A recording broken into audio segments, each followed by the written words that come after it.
welcome back. Scott here again, and the last stage of this wiring, we're going to wire up the heat strips, and that is going to be connected to the heat sequencer. We have wired up, I was going to say it wrong, the outdoor condenser. We have wired up the indoor fan motor.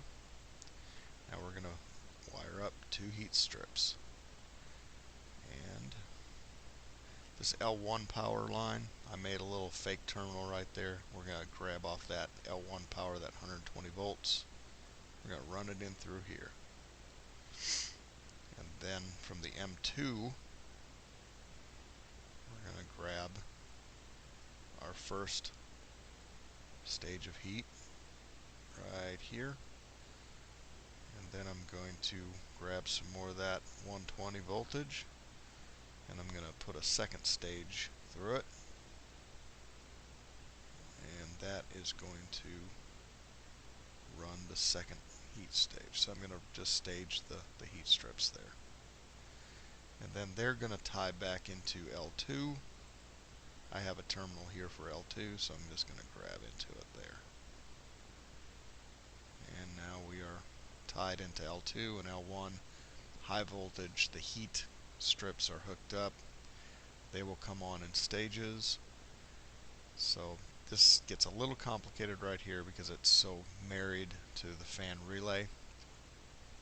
When you call for heat, this is going to allow for the sequencer to start closing, and it's going to be low speed fan. You don't want your heat to be connected to the high speed fan because you want the air to move relatively slowly across those heat strips so it can absorb as much of the heat energy as it can. And when your L1 and your heat sequencer is energized, it's going to kick on stage 1 heat here. It's also going to allow this power to pass through that's normally energized, and it's going to kick on your low fan, and a little delay is going to occur here, and your second stage heat will kick on. It is still, all of this is still L1 to switch, switch to load, load back to L2. Now take your paper and see if you can draw this out. When you can draw this out completely, you are well on your way. Let me see if I can shrink this. No, it's already normal size. Yeah. I'll just open it up. I'm going to call this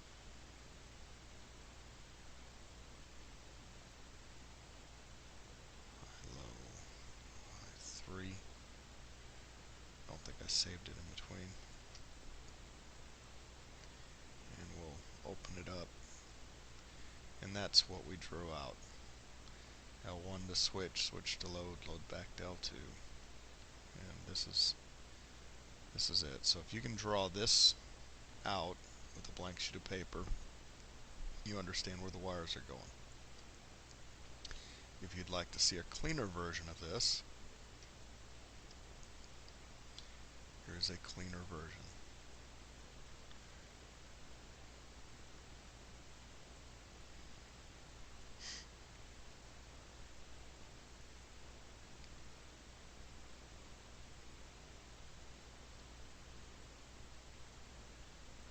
Looks a little different than the way I drew it out, but electrically it still functions the same.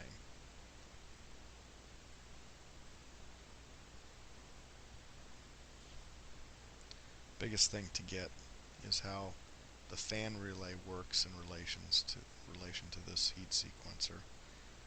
You got your high power always going into terminal 1. It's connected to the high speed fan, the indoor fan.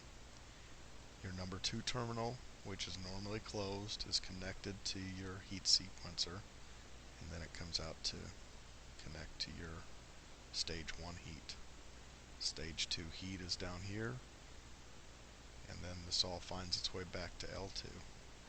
Many students, when they first are doing this, will cross the low voltage and the high voltage circuit, and as soon as you do that, you will let the magic smoke out of these devices.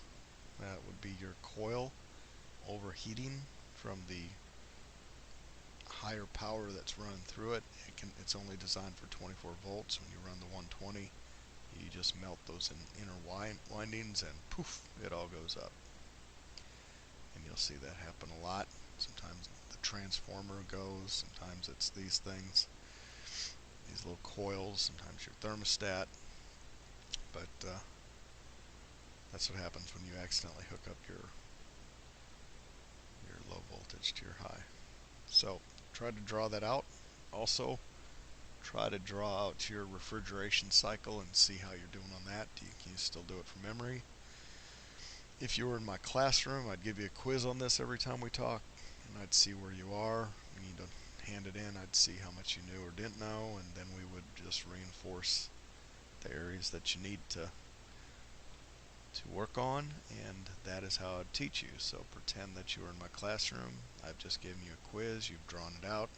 Now we're figuring out what it is you don't know, and we're going to go back in and emphasize and study what it is you don't know. If you don't understand everything yet as to how this works in the system, that's okay.